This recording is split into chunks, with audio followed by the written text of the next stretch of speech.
Assalamualaikum warahmatullahi wabarakatuh. Perkenalkan, nama saya Ayu Rahmawati dari jurusan Komunikasi dan Penyiaran Islam semester 4 di kampus STAI Dr. KZ Mutakin Purwakarta. Di sini saya akan sedikit membahas mengenai teori pesan dakwah. Kita langsung ya. Dakwah adalah salah satu bentuk komitmen muslim terhadap agamanya. Setiap muslim dan muslimat mendakwahkan Islam sesuai dengan kemampuan dan kesanggupan mereka, sesuai dengan keadaan, status sosial, profesi, dan pengabdian masing-masing kepada orang lain, baik itu muslim ataupun non-muslim. Semua bidang dapat dijadikan medan dakwah, mulai dari politik, kegiatan ekonomi, usaha-usaha sosial, gerakan-gerakan budaya, kegiatan-kegiatan ilmu dan teknologi, kreasi seni, modifikasi hukum, dan lain sebagainya. Teori itu apa sih? Teori adalah serangkaian bagian atau variabel, definisi, dan dalil yang saling berhubungan yang menghadirkan sebuah pandangan sistematis mengenai fenomena dengan menentukan hubungan antar variabel dengan maksud menjelaskan fenomena alamiah.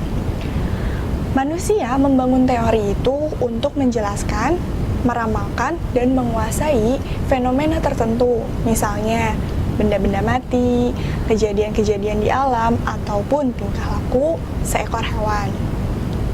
Seringkali, teori dipandang sebagai suatu model atas kenyataan. Misalnya, apabila kucing mengeong, berarti meminta makan. Nah, tanpa teori dakwah, maka apa yang disebut dengan ilmu dakwah tidak lebih dari sekedar kumpulan pernyataan normatif tanpa memiliki kadar analisa atas fakta dakwah ataupun sebaliknya. Lalu ada beberapa macam teori dakwah. Yang pertama yaitu teori citra dai. Makna dakwah tidak hanya sekedar menyeru atau mengajak manusia, tetapi juga mengubah manusia sebagai pribadi maupun kelompok agar dapat tumbuh dan berkembang sesuai dengan fitrahnya. Keberhasilan kegiatan dakwah juga sangat ditentukan oleh kualitas dan kepribadian seorang dai. Dengan kualitas dan kepribadian tersebut, seorang dai akan mendapatkan kepercayaan dan citra yang positif di mata mad'u, baik individu ataupun masyarakat luas. Dalam teori citra dai ini, kata citra atau image pada pemahaman mayoritas seseorang adalah suatu kesan dan penilaian terhadap seseorang, kelompok, lembaga, dan lain sebagainya. Citra yang berhubungan dengan seorang dai dalam perspektif komunikasi sangat erat kaitannya dengan kredibilitas yang dimilikinya. Teori citra dai menjelaskan penilaian mad'u terhadap kredibilitas dai.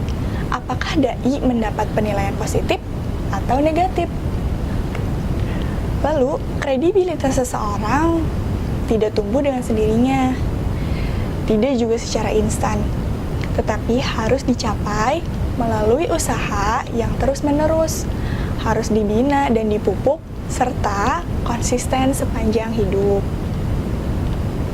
Pencitraan mad'u terhadap diri seorang dai atau penilaian mad'u terhadap seorang dai itu sangat berpengaruh dalam menentukan apakah mereka akan menerima informasi atau pesan dakwah yang disampaikan. Lalu ada 4 cara bagaimana seorang dai dinilai oleh mad'unya.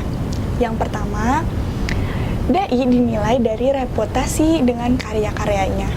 Apa latar belakang pendidikannya, apa jasanya, dan bagaimana sikapnya seorang dai memperindah atau menghancurkan reputasinya. Lalu yang kedua, melalui perkenalan atau informasi tentang diri seorang dai. Seorang dai dinilai mad'unya dari informasi yang diterimanya. Bagaimana informasi tentang dai diterima dan bagaimana dai memperkenalkan dirinya di masyarakat. Lalu yang ketiga, melalui apa yang diucapkannya.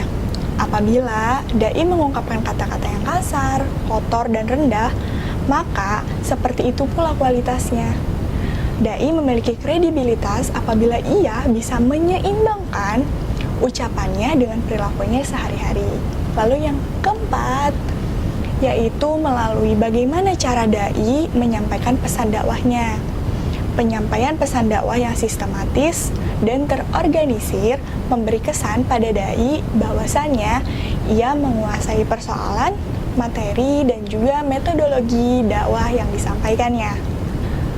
Lalu teori yang kedua yaitu teori medan dakwah. Teori medan dakwah adalah teori yang menjelaskan situasi teologis, kultural, dan struktural mad'u saat pelaksanaan dakwah Islam. Dakwah Islam adalah sebuah ikhtiar Muslim dalam mewujudkan Islam dalam kehidupan pribadi, keluarga, komunitas, dan juga masyarakat dalam semua segi kehidupan sampai terwujudnya masyarakat yang terbaik. Selanjutnya adalah mengenai pesan dakwah adalah isi atau materi yang disampaikan oleh dai kepada mad'u. Sumber pesan dakwah itu ada 4. Yang pertama adalah Al-Quran. Al-Quran dan Sunnah berfungsi sebagai petunjuk bagi manusia dalam hal keyakinan, peribadatan, muamalah, serta dalam akhlak mulia. Yang kedua adalah hadis. Rasulullah SAW menafsirkan dan menjelaskan Al-Quran dengan berbagai hadis beliau. Lalu yang ketiga adalah sahabat Nabi. Pendapat sahabat memiliki nilai yang tinggi karena mereka pernah belajar langsung dengan Rasulullah. Yang keempat adalah fatwa ulama. Pendapat ulama dijadikan pesan adalah untuk mendukung dan merinci kandungan Al-Quran dan Al-Hadis. Pesan dakwah dapat diklasifikasikan menjadi beberapa masalah pokok. Yang pertama adalah masalah akidah ataupun masalah keimanan. Aspek akidah ini yang akan membentuk moral manusia. Oleh karena itu, yang pertama sekali dijadikan madah atau pesan dakwah dalam dakwah Islam adalah masalah keimanan. Lalu yang kedua adalah masalah syariah.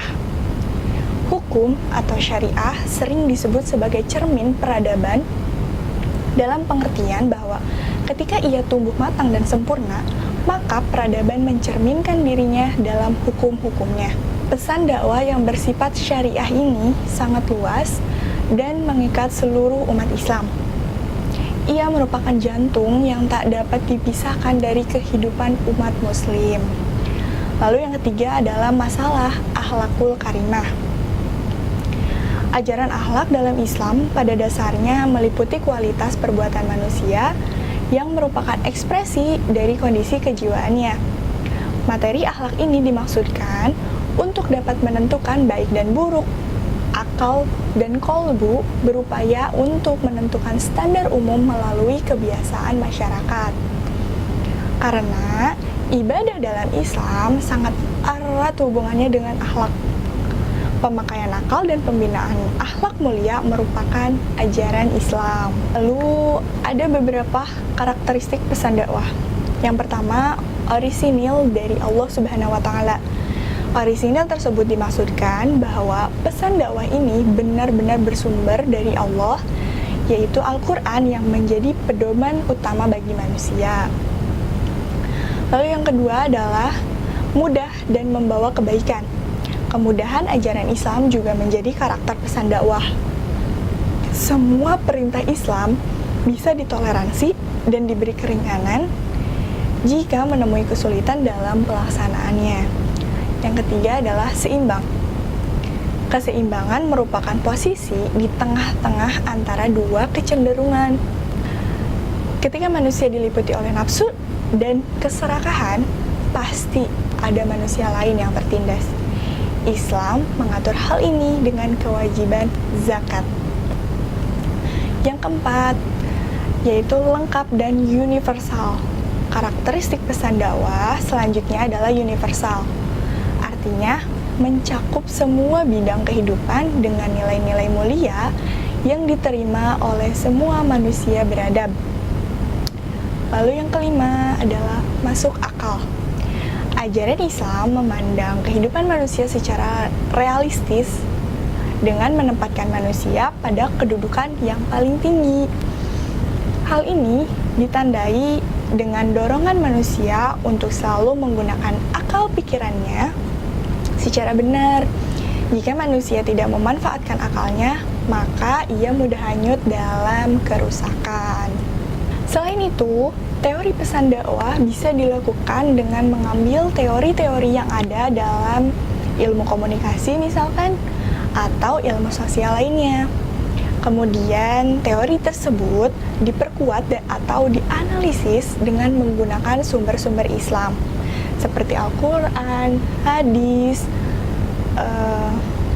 atau dari para pemikiran para cendekiawan dan ilmuwan muslim.